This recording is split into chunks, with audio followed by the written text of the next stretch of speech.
Onyx Storm. I have a lot of thoughts about this book. A lot of thoughts.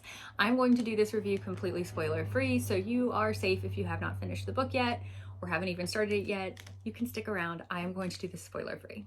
First of all, I consider this entire series to be what I call popcorn fantasy.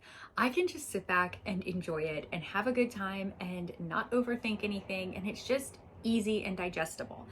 I felt like this book was trying to become more than this series was ever set up to be. The first 200 pages was all world building, and it felt like it was suddenly trying to add all of this background that, if it was going to exist in the series, needed to exist in the first book, because it's not new information or new places to any of the characters. It's just new to us as readers, which, going into the third book and suddenly getting new places and new people and all of this world building, it's a little odd. It's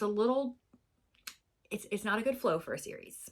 This series was set up to be easily digestible romantasy with lots of action and adventure, some spice, and for some reason this took a very hard left into an attempt at epic fantasy in the third book. Now, there was all of this world building, but it didn't make a lot of sense for the characters or their character arcs. We're getting introduced to new parts of the world and all of this stuff, and we've got Violet at the helm of it, but then we're constantly reminded that she is still a student and still a cadet. But she's also leading the mission that is expanding the world for the reader. It didn't make a lot of sense. It also, for me, did not add to Violet's credibility as a character that every time she sees Xaden, she comments on how attractive she thinks he is.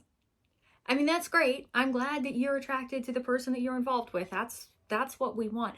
There was no development in terms of their relationship, and it just reminded me of, like, in middle school and early high school, when my friends and I would comment on the boys in our class. We were boy crazy 12, 13, 14-year-olds. But it felt like Violet kept doing that. And it was weird, because this is spicy and we're adults. I needed them to have conversations for this relationship to develop. And we did get over a lot of the miscommunication issues that we had in Iron Flame, and that's great. But then all it was, I love you so much. And oh my gosh, he is so handsome. But since I am keeping this spoiler free, I am just going to sum it up by going back to where I started. I think of this series as popcorn fantasy. It is easily digestible, easy to read, just sit back and enjoy. Someone burnt my popcorn and left the butter off.